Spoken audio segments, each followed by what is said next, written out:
तो ये है कुछ ऐसे कैरेक्टर्स जिनकी मौत एनिमे के अंदर बहुत ब्रूटल और पेनफुल तरीके से हुई। अगर तुम्हें ये वीडियो पसंद आती है तो please like, share and subscribe and comment करके बताना कि तुमको इसका पार्ट 2 चाहिए कि नहीं। माकोतो। शुरू में माकोतो एक अच्छा कॉन्सिडरेट इंसान लगता है, लेकिन धीरे धीरे वो ज्यादा सेल्फिश हो जाता है और अपनी डिजायर्स पे ही फोकस करने लगता है। 9th एपिसोड तक आते आते वो दूसरों की फीलिंग्स की परवाह करना बंद कर देता है और अपनी लस्टफुल अर्जेस में इतना उलझ जाता है कि वो किसको हर्ट कर रहा है उसको उसकी परवाह ही नहीं रहती। सबसे बड़ा मोमेंट तब आता है जब सेकाई, एक लड़की जिसके साथ वो रिलेशन में था, प्रेग्नेंट हो जाती है, लेकिन फिर जिम्मेदारी लेने के बजाय माकोतो उसे एबॉर्शन के लिए प्रेशर करता है, जिससे सेकाई को बहुत हर्ट होता है। उसके एक्शन से सेकाई इमोशनली टूट जाती है और आखिरकार गुस्से में वो एक ट्रेजिक कदम उठाती है। एक इंटेंस मोमेंट के दौरान सेकाई माकोतो को उसके अपार्टमेंट में ही ब्रूटली चाकू से मार देती है। जो कुछ उसने किया उसका एहसास होते ही वो शौक और डर में वहाँ से भाग जाती है। बाद में एक और लड़की कोतोनोहा, जो माकोतो से प्यार करती थी और उसके एक्शन से बहुत हर्ट हुई थी, माकोतो के बॉडी को ढूंढ लेती है। एक डिस्टर्बिंग सीन में वो उसका सर काट देती है और बाद में दिखाया जाता है कि वो उसका कटा हुआ सर हाथ में लिए हुए एक बोट में सेल कर रही है।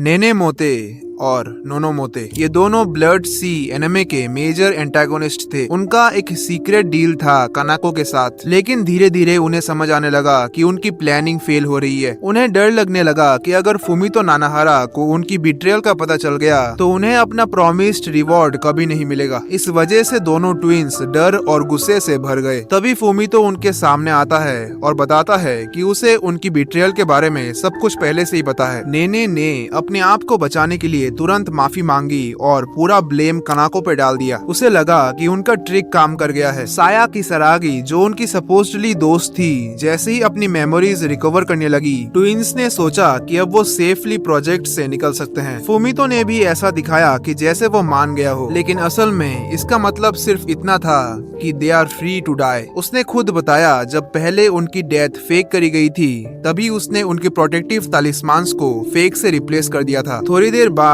सेरबरस, एक मॉन्स्टरस एल्डर बायरन, उन पर अनलीश कर दिया गया। दोनों ट्विंस भागने की कोशिश करते रहे, लेकिन कोई फायदा नहीं हुआ। देन सेरबरस उनको पकड़ के बहुत ब्रूटली मार के खा गया। इतना ब्रूटली जो मैं तुमको यहाँ पे दिखा नहीं पाऊंगा।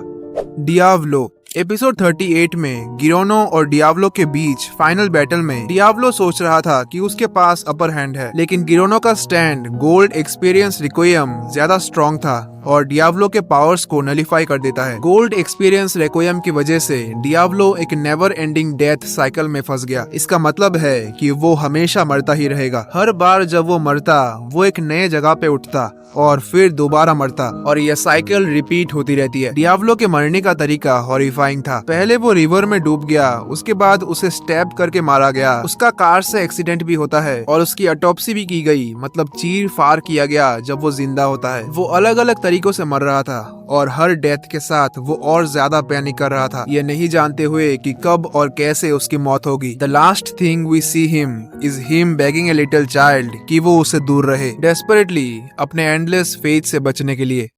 लूसी's पपी। लूसी एक बहुत ही हार्श जगह में बड़ी हुई, एक ऑर्फनेज जहां उसके साथ बहुत बुरा बर्ताव होता था। उसको लोगों के आसपास सेफ या लव्ड फील नहीं होता था, लेकिन एक चीज थी जो उसको थोड़ा बेटर फील करवाती थी, एक छोटा पपी। पपी उसको कंफर्ट देता जब भी वो सैड या लोनली फील करती थी। जैसे जैसे पपी बड़ा हुआ, उसको ज्यादा खाना चाहिए था, तो लूसी अपने खुद के मील्स उसको खिलाती। उसने एक नई फ्रेंड भी बनाई, एक और लड़की, और उसको पपी के बारे में भी बताया। लूसी ने सोचा कि अगर वो सीक्रेट शेयर करेगी तो पपी के लिए ज्यादा खाना मिल जाएगा, लेकिन वो नई लड़की चाहे जानबूझकर हो या गलती से तोमो को बता देती है उस पपी के बारे में जो ऑर्फनेज का एक वोस्ट बुली था। तोमो और उसका गैंग पपी को ढूंढ लेते हैं और लूसी से ले लेते हैं। उन्होंने लूसी को देखने पर मजबूर किया जब वो पपी को टॉर्चर करते हैं। देन उन्होंने उस पपी को एक फ्लावर वास से बहुत ब्रूटली और हॉरिबल तरीके से मार दिया। लूसी इतनी एंग्री और सैड हो गई थी कि वो खुद को और नहीं रोक पाई। उसने अपनी स्पेशल पावर्स का यूज करके उन बुलीज को पूरी तरह से चीर दिया। इसके बाद जो दर्द और गुस्सा उसके अंदर था, उसने उसे और ज्यादा डार्क और डेंजरस बना दिया।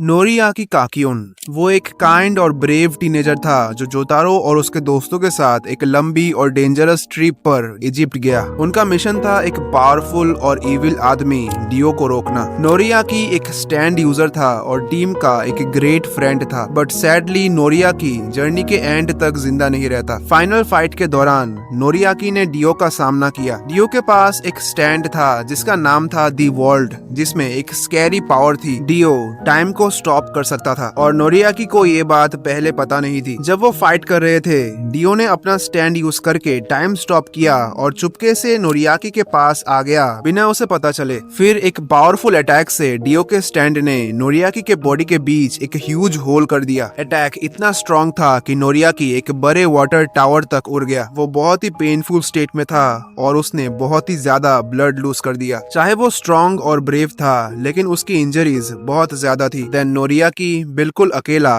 टावर के ऊपर मर जाता है।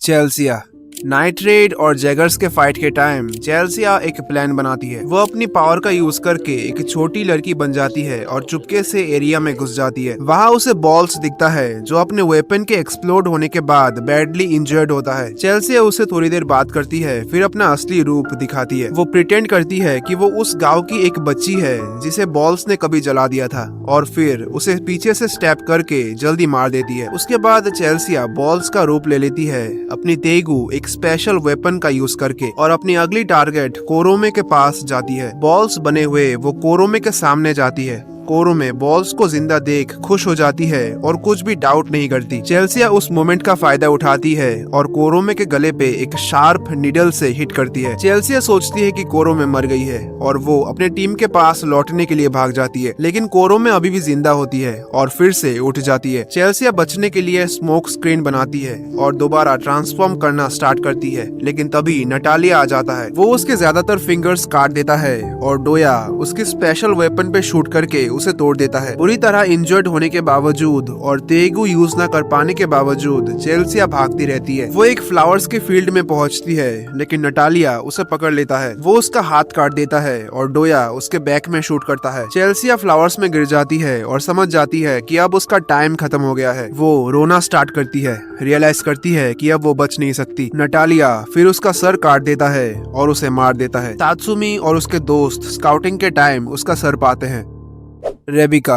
रेबिका की डेथ बहुत शॉकिंग और सैड थी। वो एक टीम का पार्ट थी जिसमें लूसी, डेविड और फेल्को थे। उन्होंने डिसाइड किया था पावरफुल कंपनी आरासाका के अगेंस्ट लड़ने का और चीजें बहुत जल्दी कंट्रोल से बाहर हो गई। वो लोग पुलिस के साथ लड़ने लगे और सीरियस डेंजर में आ गए। लूसी को ट्रक के अंदर सेफ जगह तक पहुंचाने के बाद रेबिका ने उसके साथ एक स्पेशल मोमेंट शेयर किया, लेकिन रिलैक्स करने से पहले ही एडम स्मैशर एक ह्यूज और पावरफुल एनिमी आसमान से गिरता है और अटैक कर देता है। रेबिका ने फाइट बैक करने की कोशिश की और एडम पे गोली चलाई, लेकिन इसका कोई फायदा नहीं हुआ। एडम स्मैशर ने उसे ब्रूटली क्रश कर दिया और वो ऑलमोस्ट इंस्टेंटली मर जाती है।